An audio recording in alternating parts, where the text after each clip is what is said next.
할렐루야. 오늘도 하나님의 영에 감동된 하루가 되기를 예수 그리스도의 이름으로 축원합니다. 오늘 우리가 받을 말씀은 우리의 삶 속에서 사실 첨예하게 갈등이 오는 부분입니다. 늘 복음과 삶은 딱 맞지가 않습니다. 그래서 복음을 들으면 다 끝난 것 같은데 내 삶 속으로 들어가 보면은 여전히 아직도 많은 문제가 남아 있습니다. 그런데 오늘 하나님께서는 말씀하십니다.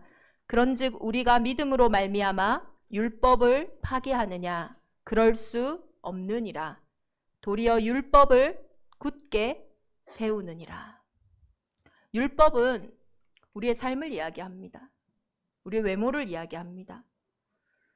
복음은 율법을 파기하는 것이 아니라, 복음은 삶을 무너지게 하는 것이 아니라 오히려 우리의 삶을 굳게 세운다라는 거예요.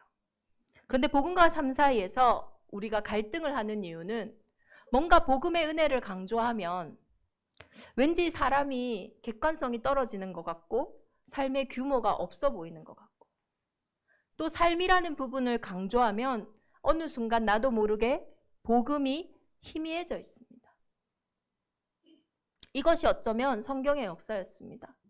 복음이 강조되어졌다가 또 어느 순간 복음이 희미해져서 노예되고 포로되고 속국되었다가 또 복음을 강조했다가 또 삶을 강조했다가, 그것이 성경의 역사였고 어쩌면 우리 성도들의 역사입니다.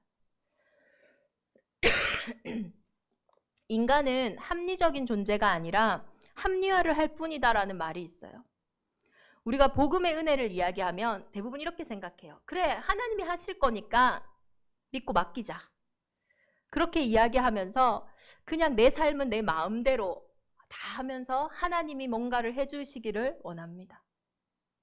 또 그 속에서 야, 복음이지만 네가 네 삶에 책임을 져야지 라고 삶을 이야기하면은 또 내 생각대로, 내 방법대로, 내 기준대로 나가다가 뭔가가 되지 않으면 또 복음을 원망하고 또 그 복음 앞에서 갈등하고 힘들어합니다. 교묘하게 진짜 사실 앞에 서지 못하는 거죠. 도무지 핑계댈 수 없는 문제 앞에서도 우리는 아담과 하와가 했던 것처럼 핑계대고 원망하며 진짜 사실을 보지 못한 채 문제의 본질을 자꾸 흐트러버리는, 그래서 복음에 갔다가 삶에 갔다가 또 복음에 갔다가 삶에 갔다가 그렇게 왔다 갔다 하는 그런 삶을 살고 있습니다. 도대체 무엇이 잘못된 겁니까?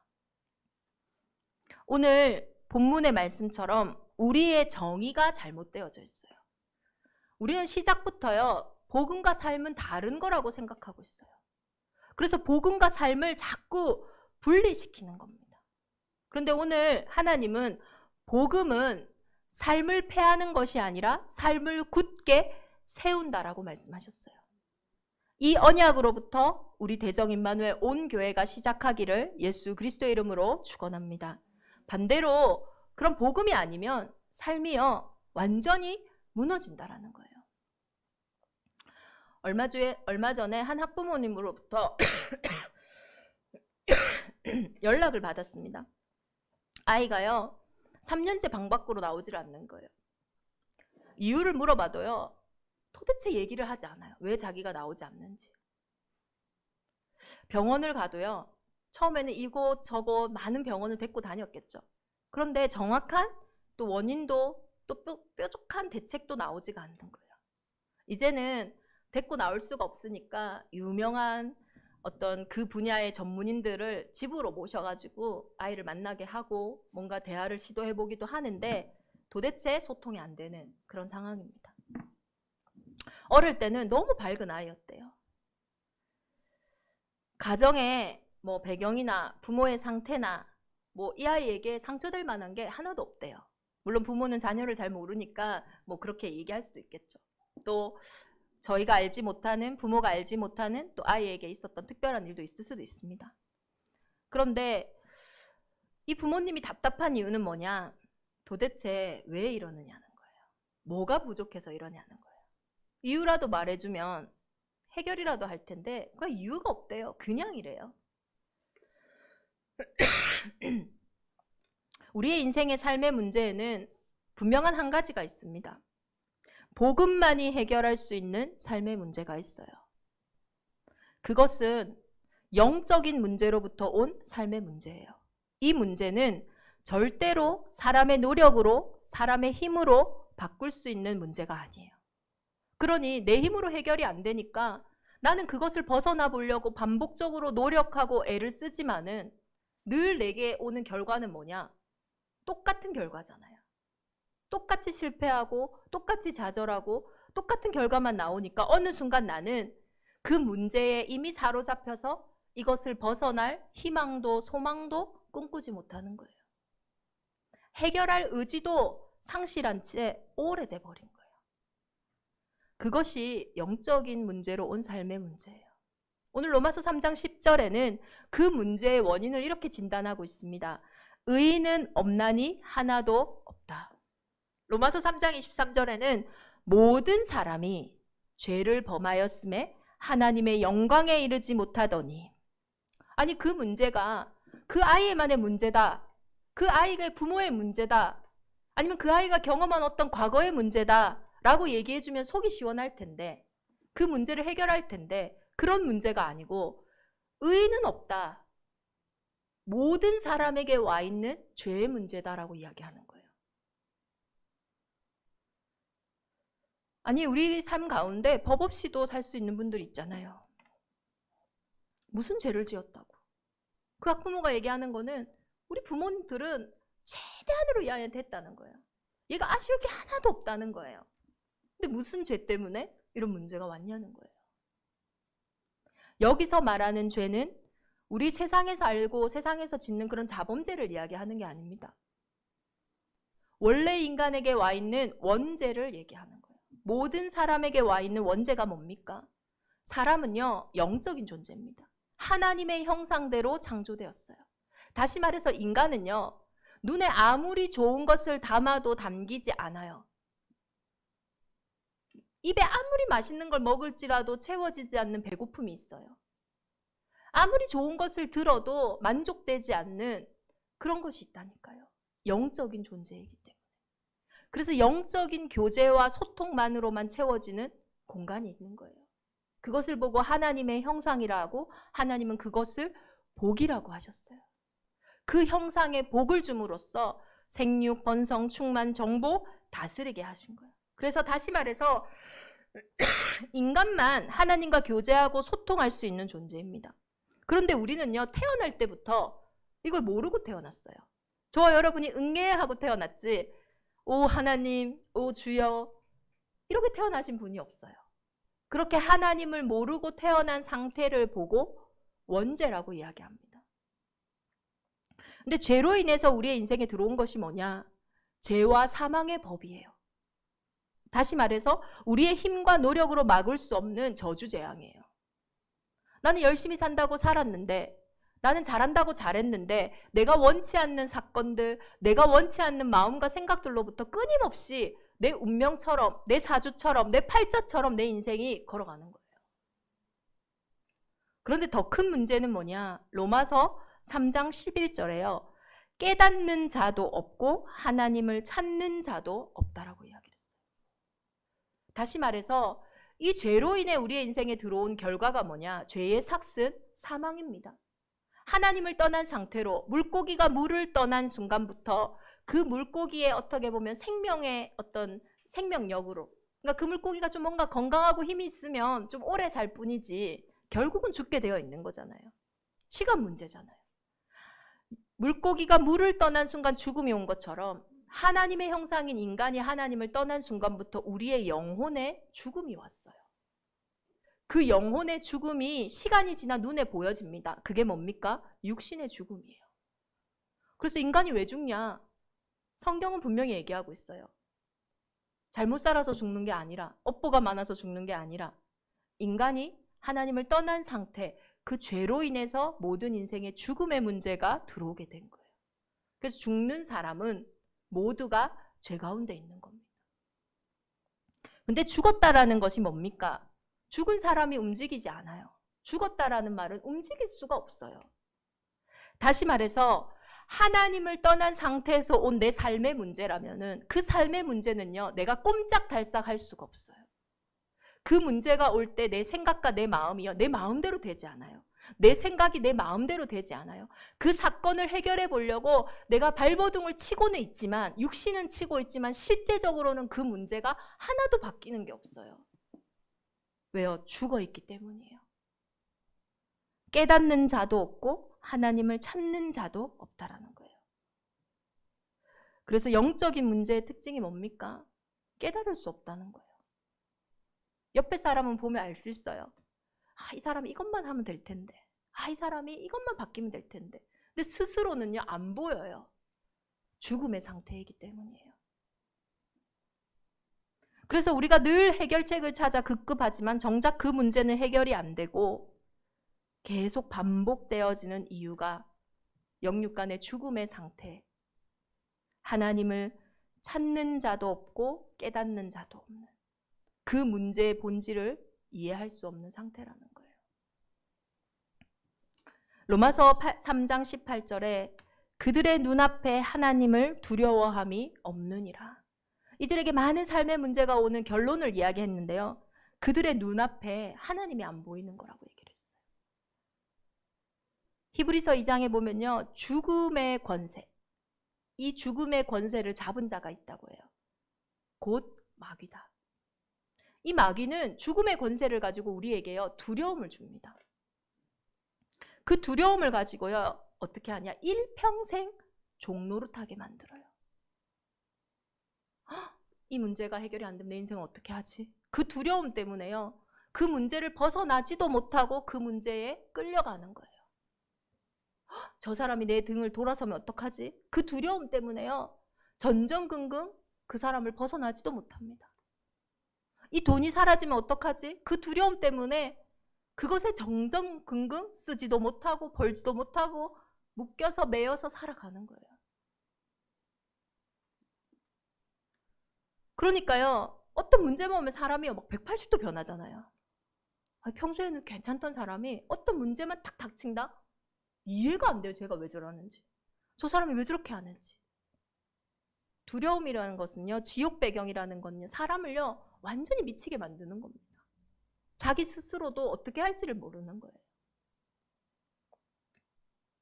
이렇게 우리의 삶을 노예로, 포로로, 속국으로 끌고 갑니다. 부활주일에 우리가 인생 자아가 진단이라는 전도지와 이 자료를 전달했어요.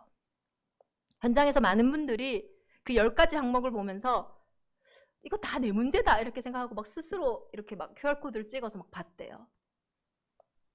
그런데 그것을 본다고 사실 내 문제가 해결되어지는 게 아니에요. 그 속에서 내 인생이 발견되어져야 돼요. 내 삶의 문제가 더 이상 내 문제가 아니라, 저 사람의 문제가 아니라, 눈에 보이는 문제가 아니라 성경이 말하고 있는 이 문제구나. 그래서 예수 그리스도가 이 땅에 오셨구나. 이것이 나에게 깨달아져야 돼요. 이게 최고의 은혜입니다. 그래서 영적인 문제는 뭐냐? 복음이 들리지 않는 거, 그게 영적인 문제예요. 영적인 문제는요, 복음이 믿어지지 않는 거예요. 하나님을 떠난 문제니 하나님 만나면 되는데 사실 하나님이 안 만나지는 거예요. 근데 그것이 내 잘못은 아닙니다. 죽어 있는데 그 죽은 사람을 탓할 수 있겠습니까? 그래서 우리 복음 가진 전도자들이 이번 세계 선교대회를 통해 전도와 선교의 사명을 감당하는 이유가 이 복음이 전달되어질 때 그 믿음이 들음으로 구원을 얻기 때문입니다. 이번 한 주간 우리의 삶 속에 와 있는 영적 문제 속에 복음이 들려지는 은혜가 있기를 기도합니다. 우리의 삶에 걸어 들어오신 하나님은 하늘에서 구원을 이루신 게 아니에요. 사람의 몸을 입고 오셔서 내 인생에 걸어 들어오셨어요. 나 혼자 있는 것 같은 그 문제에 들어오신 거예요. 인격적으로 그 그리스도를 만나는 은혜가 있기를 예수 그리스도 이름으로 축원합니다. 이 땅에 자기 문제를 해결할 의인은 하나도 없어요. 이 땅에 자기 스스로 자신의 문제와 삶을 바꿀 사람은 하나도 없어요. 그래서 여자의 후손을 보내신 겁니다. 이사야 7장 14절에 보라 처녀가 잉태하여 아들을 낳으리니 성령으로 이 땅에 오신 거예요. 왜냐? 우리가 해결할 수 있는 의인이 없기 때문에. 유일한 의인으로 이 땅에 오신 거예요. 그래서 예수님만 죄가 없으세요. 히브리서 4장 15절에 참 인간으로 오신 그 예수님은 죄가 없으시면서 동시에 우리의 연약함을 동정하신다고 했어요. 예수 그리스도가 참 인간으로 오신 것이 참 감사한 이유는 뭐냐? 내가 너무 수고하고 무거운 그 삶의 문제 있죠. 그것을요 가장 잘 이해하세요. 그 연약함을 가장 잘 동정하셨어요. 그리고 그것을 나보다 더 똑같이 온전히 그것을 짊어지셨어요. 인간의 힘으로 절대 해결할 수 없는, 피할 수 없는 그 저주 재앙에서 우리의 인생을 해방하시기 위해 유월절 어린 양의 피가 되셨어요. 유월절 아시죠?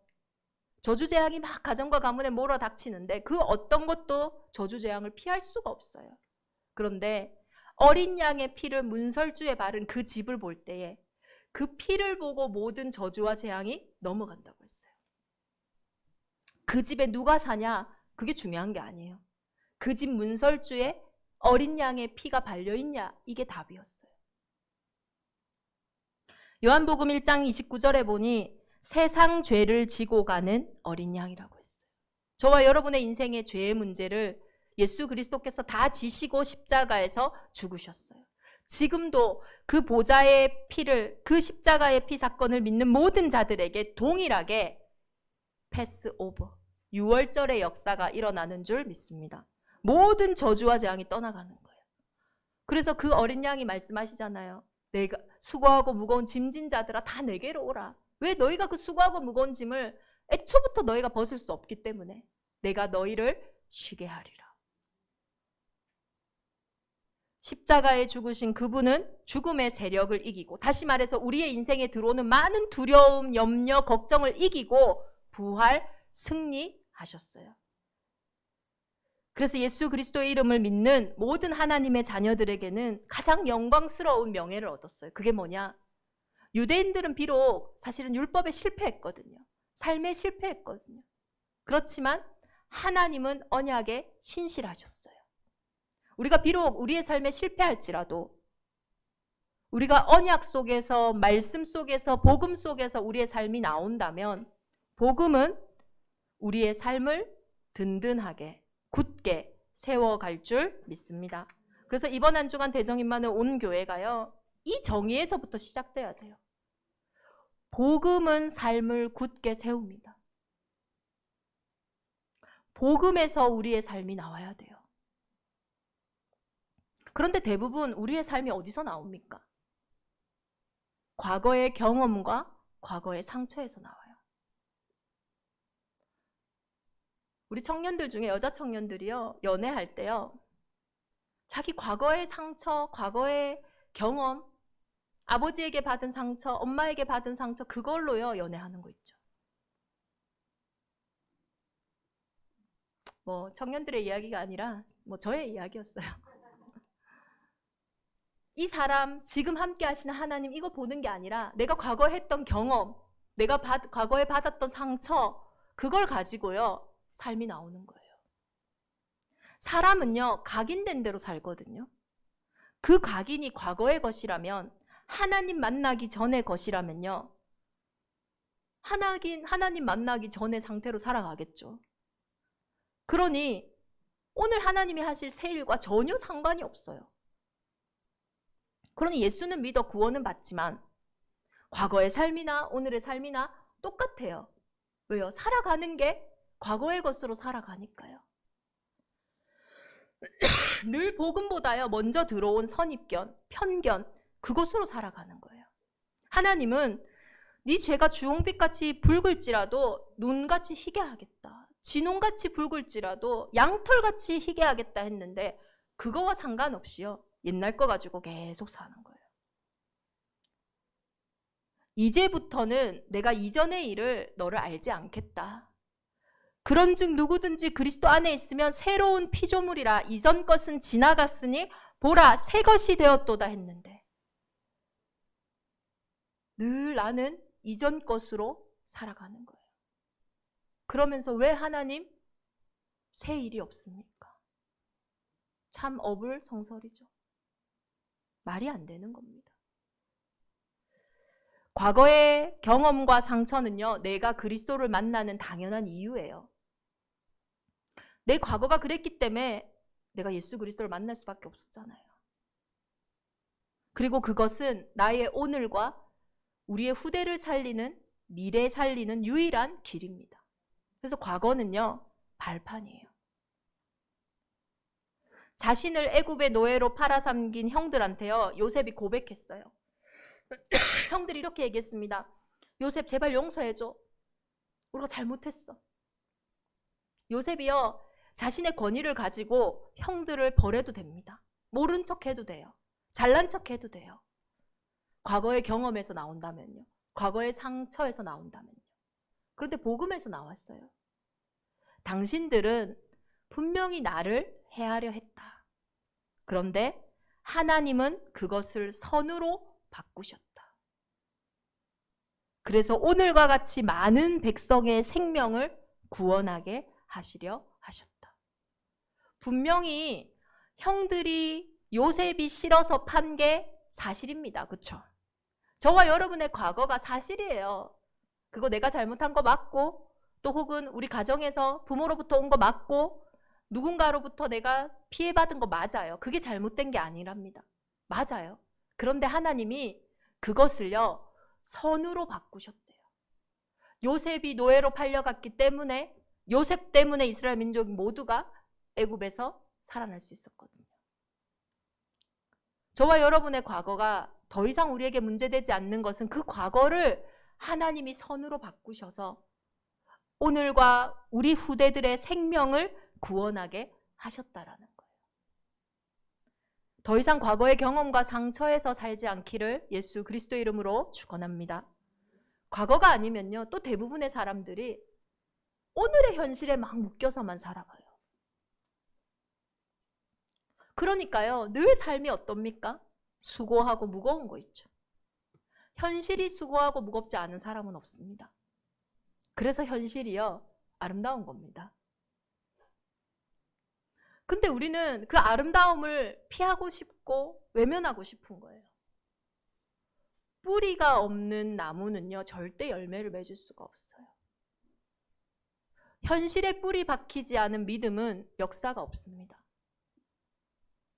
오늘을 잃어버린 사람은 열매 맺을 수 없어요. 언제나 쳇바퀴 돌듯이 이리 가고 저리 가고 끌려가는 인생밖에 안 되는 거예요. 오늘의 문제를 로마서 3장에는 이렇게 말씀하고 있습니다. 곧 이때에 자기의 의로우심을 나타내사 자기도 의로우시며 또한 예수 믿는 자를 의롭다 하려 하시는 하나님의 절대 계획이라고. 오늘의 이 문제는 이때에만 나타낼 수 있는 예수가 그리스도라는 그 의로우심과 그 문제가, 그 의로우심이 모든 문제를 해결하셨다라는, 나에게 임했다라는, 내가 의로운 것을 나타내시는 하나님의 응답의 계획이라는 거예요. 그러니 현실의 상황에서만 오늘이 나오면 안 돼요. 그 현실의 상황을 넘어서서 하나님의 숨겨진 언약으로부터 우리의 삶이 나와야 한다는 거예요. 이스라엘 민족이 구원받았어요. 출애굽했어요. 그런데 이들의 삶이 짠 멋있게 펼쳐진 게 아니라 광야길을 가는 거예요. 근데 우리에게 뭐가 중요합니까? 의식주. 먹는 거 너무 중요해요. 못 먹는 고통은 말할 수 없어요. 근데요, 이 먹는 게 맨날요, 만나와 메추라기. 별로 신통치가 않은 거예요. 계속 먹으니까 지겨운 거예요. 그래서 이스라엘 민족이 불평을 해요. 우리가 비록 노예로 있었지만은 그래도 애굽에 있을 때는 참외도 먹었고 고기도 먹었고 채소도 먹었는데 지금 이게 뭐야? 만나와 메추라기만 먹고. 그 불평이, 그 원망이 날이 갈수록 너무 심해지는 거예요. 그러니까 모세가요, 너무 책임감이 드는 거예요. 하나님께 그 책임이 너무 드니까 말해요. 하나님, 난 더 이상 이 이스라엘 민족을 책임질 수 없습니다. 그때 하나님이 그들의 원망, 그들의 불평 다 들으시고 얘기하세요. 그래, 그러면 내가 고기를 먹게 해줄게. 하루, 이틀, 일주일, 2주일, 한 달을 넘게 먹게 해서 냄새도 맡기 싫도록 고기를 먹게 해줄게. 하나님 너무 인격적이시죠? 너희 냄새 맡기도 싫을 정도 고기 먹게 해줄게. 그러니까요, 또 모세가 현실에서 시작하는 거예요. 말이 됩니까, 하나님? 이스라엘 민족이 장정만 60만이에요. 그럼 그 아내와 아이들 셀 수가 없어요. 그들이 어떻게 한 달을 이상을 먹습니까? 모든 소와 양, 염소 다 잡아 먹어도 못 먹습니다. 그때 하나님께서 뭐라고 말씀하십니까? 여호와의 손이 짧으냐? 내가 이제 내 말이 내게 응하는 여부를 보리라. 우리의 현실과 상황이 실제로 어려운 게 맞습니다. 비정상적인 믿음을 여러분에게 강요하는 게 아니에요. 여호와의 손이 짧지 않기에 그 현실과 그 상황을 넘어설 수 있는 정상적인 믿음을 여러분에게 하나님이 요구하시는 거예요. 여호와의 손이 짧으냐? 여호와의 손은 우리의 현실을 말씀 성취로 인도할 수 있는 충분한 능력이 있습니다. 과거도 아니다, 오늘도 아니다 하는 분들은, 어떤 분들은 미래만 보고 살아요. 과거가 힘드니까, 오늘이 힘드니까 이걸 바꾸기 위해서 미래만 보는 거예요. 미래는 오지 않았지만 반드시 올 거예요. 그렇다면 그 미래를 알고 계시는 분은 누구냐? 참 신인 하나님이에요. 하나님이 거짓 우상과 차별되는 게 뭐냐? 미래를 아신다라는 거예요. 그래서 구원받은 하나님의 자녀는 그리스도를 알아갈수록 내가 누군지, 내 인생을 하나님이 어떻게 준비했는지 그 비전과 그 소망이 확실해집니다. 그래서 복음은요, 막연한 곳에 내 인생이 들어가는 것이 아니라 확실한 하나님의 언약 속으로 내 인생이 들어가는 거예요. 이사야 41장 21절 24절을 보시면 거짓 우상들에게, 그리고 그 거짓 우상을 따르는 자들에게 하나님이 말씀하세요. 야, 너희 거짓 우상들 뭡니까? 바알신. 오늘날로 얘기하면 뭘까요? 뭐 굿하는 분들, 점치는 분들, 뭔가 미래를 맞추는 것을 하는 사람들한테 얘기하는 거예요. 야, 너희들 장차 당할 일을 한번 말해봐. 이전에 있었던 이 일이 어떠한지 한번 말해봐. 이전에 있었던 일을 말해보라는 거는요, 이전에 있었던 일이 안 좋은 일일 수 있지만 결과가 좋아질 수 있거든요. 그러면 이전 일은 좋은 일일 수 있어요. 그렇죠? 이전에 있었던 일이 좋은 일이라고 생각했지만 그 좋은 일 때문에 결과가 나빠졌다면, 좋은 의도로 했지만 이거는 나쁜 일이 될 수가 있어요. 어떤 사람이 좋은 의도를 가지고 내가 이 아이를 오늘 하루 종일 봐주겠습니다 하고 그 아이를 데리고 산으로, 강으로, 들로 놀러 갔어요. 좋은 의도예요. 부모는 너무 감사해요. 아, 감사합니다. 우리 아이를 이렇게 돌봐주시니. 그런데 결과적으로요, 산으로, 강으로 놀러 다니다가 이 아이가요, 사고가 나서 죽게 되었어요. 그 아이를 데리고 갔던 그분은요, 좋은 의도로 했고 처음엔 그게 좋은 감사한 일이었지만 나중에는요, 가장 죄인이 되어 있지 않겠습니까? 그거 얘기하는 거예요. 이전 일이 어떠한지 얘기해봐. 너희가 결말을, 이 일이 어떻게 될지 결말을 알고 있니? 혹 앞으로 올 일, 뒤에 올 일을 알게 해봐. 만약에 너희가 복을 내리든지 재난을 내리든지 하면 우리가 보고 놀랄게. 무슨 말입니까? 너희는 아무것도 아니며 너희의 일은 허망하며 너희를 택한 자는 가증하다. 하나님은 분명히 얘기하고 계세요. 하나님이 하나님인 확실한 증거는 미래가 하나님의 손에 있기 때문이에요. 복을 내리실 수 있고 재난을 내리실 수 있는 생사화복의 주관자는 천지를 창조하신 하나님이세요. 내 인생은 그 손에 있어요. 내 운명대로 가는 게 아니에요. 내 사주대로 가는 게 아니에요. 내 팔자대로 가는 게 아니에요. 하나님 자녀의 권세대로, 생명의 성령의 법대로 내 인생이 가는 거예요. 그런데 우리가요, 그 말에 속는 거예요. 그러니까 그 미래의 막연한 두려움으로부터 사로잡혀 가는 겁니다. 복음의 확실한 미래 가운데 서서 우리의 삶이 나오기를 예수 그리스도 이름으로 축원합니다. 풍랑만 난 배 안에 있던 바울, 가이사 앞에 설 거라는 걸 알았어요. 언약이 있었어요. 그러니 얘기합니다. 여러분이 안심하라. 나는 가이사 앞에 설 거다. 그래서 우리는 반드시 한 섬에 걸릴 것이다. 그때 상황은요, 풍랑치고 거기 죽어도 이상하지 않았어요. 그런데 미래가요, 확실히 알고 있었잖아요. 바울의 고백대로 그 배는 반드시 한 섬, 멜리데 섬에 걸리게 된 거예요. 저와 여러분을 향한 하나님의 완전한 계획이 있습니다. 지옥의 속임수에 속지 말고 담대하시기를 예수 그리스도의 이름으로 축원합니다. 하나님은 각 사람을 향한 과거, 현재, 미래를요, 창세전에 영세전에 내가 복중에 짓기도 전에 준비하셨어요. 이것을 믿지 못하게 하는 것이 우리의 근본의 영적인 문제라는 거예요. 이제는 그 영적 문제 속에서 삶이 나오는 것이 아니라 정말로 복음에서 우리의 삶이 나와야 합니다. 지금 나의 생각은 틀릴 수 있어요. 내가 경험한 거 늘 그렇게 경험하라는 법은 없어요. 내가 틀릴 수도 있다. 저는 이 말이 복음과 가장 비슷한 말이라고 생각해요. 내가 맞다. 내가 본 게 틀림없다. 내가 들은 게 틀림없다. 저 사람이 저렇게 말했다더라. 틀릴 수 있습니다. 아닐 수 있어요. 그 틀린 것에 아닌 것에 빼앗기기에 저와 여러분의 인생은 그리스도께서 피로 값주고 사신 가장 소중한 인생입니다. 한 번밖에 없는 유일한 인생이에요. 가장 완전한 복음 안에서 영원히 변치 않는 그 말씀 속에서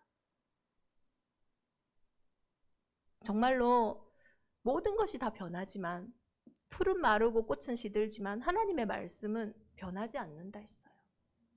그 말씀 속에서 복음 안에서 저와 여러분의 인생이 나오기를 예수 그리스도의 이름으로 축원합니다. 오늘은 어린이 주일입니다. 제가 오랫동안 제 마음에 있었던 문장이 있어요. 책 제목인데요. 삶으로 가르친 것만 남는다. 극동방송 이사장님인 김장한 목사님의 아들 김요셉 목사님이 지은 책이에요. 이 김요셉 목사님은 TCK로 태어났고 또 여러 가지 어려움 속에서 태어났는데 아버지가 너무 유명하시잖아요. 또 아버지가 혁대로 어릴 때 때리셨대요. 훈육을. 그게 이제 뭔가 감정적으로 한 것이 아니라 훈육으로.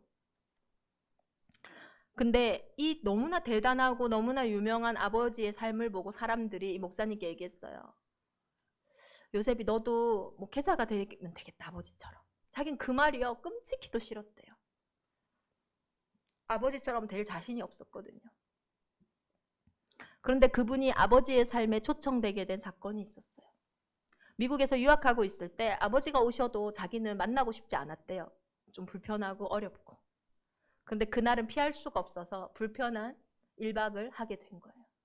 잠을 자다가 눈을 떴는데 화장실에 계신 것 같은데 오랫동안 나오지 않는 거예요.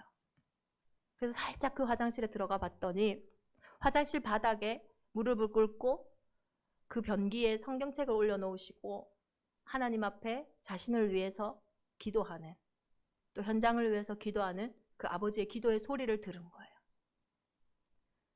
그때 김요셉 목사님이 하나님께 이렇게 기도했다고 합니다. 나는 아버지처럼 훌륭한 목사님은 될 수 없지만 저렇게 살고 싶다고. 저와 여러분이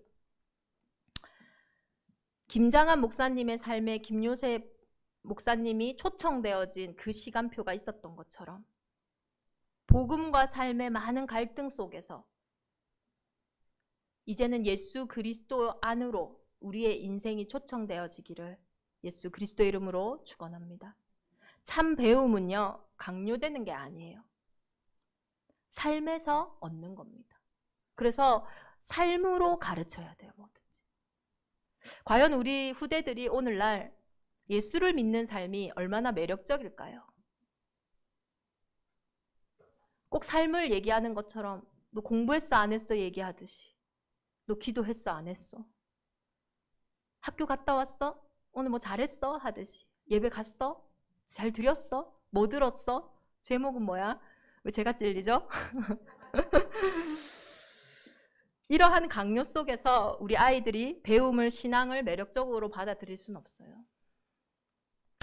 저 사람한테 가면 내 문제가 해결되리라라는 그 매력적인 삶. 예수 그리스도께로만 가면 뭐든지 내 문제가 해결될 거야. 그래서 많은 사람들이 그 예수 그리스도 앞으로 몰려들었어요. 그리고 그 예수님의 삶은 권위가 있었어요. 어떤 권위가 있었냐? 누구든지 다 내게로 와라. 내가 너희를 쉬게 하리라. 자신이 있었어요, 예수님은. 모든 문제를 다 이루었기 때문이에요. 이렇게 그리스도를 믿는 하나님의 자녀의 삶은 매력적이어야 됩니다. 그리고 답이 있어야 돼요. 그래서 그 믿음을 다음 세대에게 전달해 줄 수 있는 거예요. 저와 우리 온 교회가 선입견, 편견, 상처, 경험에서 나오는 오늘이 아니라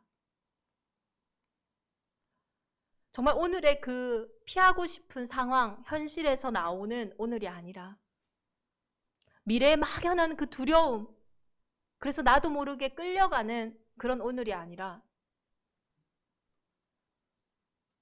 하늘과 땅의 모든 권세를 가지고 승리하셔서 지금 내 삶에 항상 함께하고 계시는 그 임마누엘의 비밀 속에서 나오는 삶이 되기를 예수 그리스도의 이름으로 축원합니다. 우리 주신 말씀 붙잡고 함께 기도하겠습니다. 복음은 삶을 굳게 세운다. 그런즉 우리가 믿음으로 말미암아 율법을 파기하느냐? 그럴 수 없느니라. 도리어 율법을 굳게 세우느니라. 하나님, 이제는 복음이 우리의 삶을 굳게 세우는 것을 삶으로 우리 후대와 현장에 증거하는 그리스도의 증인이 되게 하여 주옵소서. 우리의 삶이 자꾸 하나님을 떠나게 하는, 우리의 삶이 자꾸 운명사주팔자에 매이게 하는, 우리의 삶이 마귀의 속임수에 자꾸 속게 하는 모든 어둠이 이 시간 떠나가게 하자. 가장 소중하고 가치 있는, 나만이 할 수 있는 나의 유일한 삶이 회복되어지게 하여 주옵소서. 피로 값주고 사신 하나님의 성전들이 회복되어지는 오늘이 되게 하여 주옵소서. 우리 합심으로 함께 기도하겠습니다.